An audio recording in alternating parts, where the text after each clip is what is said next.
In this episode, a record-fast water change and dealing with algae on my acrylic tank, my 2 Johnstonis and Alcatraz, some fish will eat anything, and what's up with those leaking filters of mine. I'll also talk about those black nasties a bit more because, well, I'm super excited about them. Kicking this thing off with my amazingly fast water change on my 180-gallon South American tank. I change about 30 to 40% weekly, and it's always really quick and easy to do. And that's because of my equipment. I use the Cichlid Ultra Zero pump in combo with an inch in diameter hose. This thing could suck a baby's butt through a park bench. That's a movie quote, by the way, except the original line was, "We could eat a baby's butt through a park bench." Let me know if you can remember the movie. Hint, think Saturday Night Live. I just plug this in and it pumps the water right into the tote, sitting in the tub. And guess how long it takes to remove 40% of the water? Go ahead and guess. I'll wait for you. Okay, I'll tell you. I started at 4:48 p.m. I was done at 4:52. I can even do that math. That's 4 minutes, guys. And you can see that the water moving that quickly wasn't stressing the fish out. Where I lose some time, though, is pumping the water back in. I just reversed the pump location and put it in the tote. Fill up the tote with water, but now the water has to travel upward instead of down, and that adds to the time. But what really adds to it is that the pump is so strong, it pumps the water out of the tote faster than I can fill it. So it winds up like this. Little thin layer of water at the bottom, just pumping it out as fast as it can get it. This unit pumps directly from the bottom, so it still works this way, but it just takes a lot longer.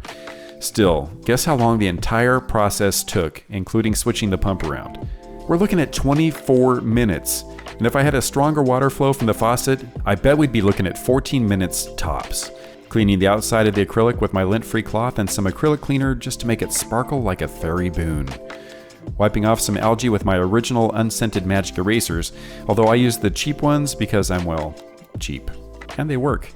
Gotta be super careful with acrylic though, because press too hard with even these and you'll wind up with scratches, which generally means that I can't get all the algae off unless I scrub forever. So I just have to say, good enough. But Alcatraz sits where this tank used to sit, since I moved the tanks around, and so now it sits in front of all these windows.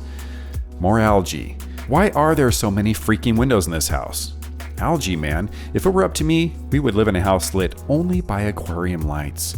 Stumbling around, looking for the fridge. But it isn't up to me, so I'll have to do some preventative scrubbing.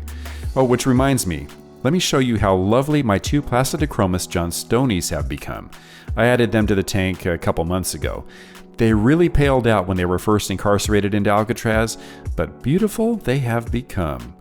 I don't have any other duplicates in this tank, and I didn't plan on keeping 2 Johnstonis either, because of conspecific aggression. That's where one fish wants to destroy every fish that looks just like him. Doesn't even have to be the same species. But these guys were getting along just fine in the grow-out tank for ages, so I figured I'd give it a shot. And so far, so good. They should get to be about 8 to 9 inches long once full grown, and I think they're pretty cool. Not in my top 10, but I'm glad I have them. In the last episode of Fish House Refresh, I mentioned that I had 2 Fluval 407 filters with some mysterious leaking going on. Both leaks had stopped, but there was evidence that there had definitely been a leak at some point. Scary. I'd almost rather have a heart attack than have a tank drain all over my floor while I'm gone. It's my nightmare. Every fish keeper's nightmare. A viewer mentioned that he had the same problem. It only leaked when he first plugged the filter in, though. It's probably the O-rings, even though I lubed the new one just before I hooked it up. It had been in storage for a while and it maybe just dried out too much. Anyway, I'll see if that's the problem, but I'm ordering the replacement O-rings before I mess with these at all. I'd hate to find out that that's the problem and then the leak decides, hey, I'm not going to stop at all now. Moving on, some fish will eat absolutely anything. Cichlids are notoriously ravenous eaters, but even this shocked me. I have a lot of decor in San Quentin, my 435-gallon American cichlid tank, most of it from Aqua Decor. And they make great products, very authentic. Maybe too authentic? When I added the big branch to the tank, I also added these fake leaves to it. I was amazed at the quality. They looked and even felt like bona fide actual leaves. Now, admittedly, I haven't tasted one, but apparently Kevin has. While I was at work, my wife sent me a photo of this blue Texas cichlid.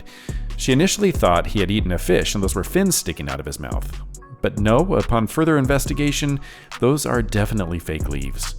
Obviously not a discriminating eater, this one. How much did he eat? The tip of the leaf? Half of it? The entire thing? Who knows? He could have even spit it out after my wife left, which I'm hoping is the case. If he swallowed it, it could clog him up pretty badly.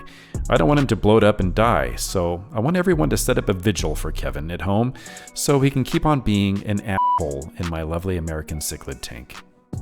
And how about those black nasties you still haven't seen much of? Don't worry, you'll be seeing their new tank setup from Land & Aquariums with all natural and real decor I found down by the river. I'll be showing you some of San Quentin for now as I talk about these guys. I previously mentioned several times that these are the meanest cichlids you can buy. But I've had a few viewers mention that this isn't the case. There are some other even meaner cichlids out there, like the wolf cichlid. This guy gets about 2 feet long and is up there at the top of the list, definitely. Are they meaner than the black nasty? Probably, but I actually couldn't tell you. I've never had either one of them until now. I'll probably keep on calling my nasties the meanest cichlids you can get, even if they're just one of the meanest ones you can get. Is it exaggeration? Perhaps, but I'm not exaggerating when I say that I'm looking forward to seeing you this Saturday when I show you their new beautiful Landon 72-gallon rimless tank setup. Until then, peace out.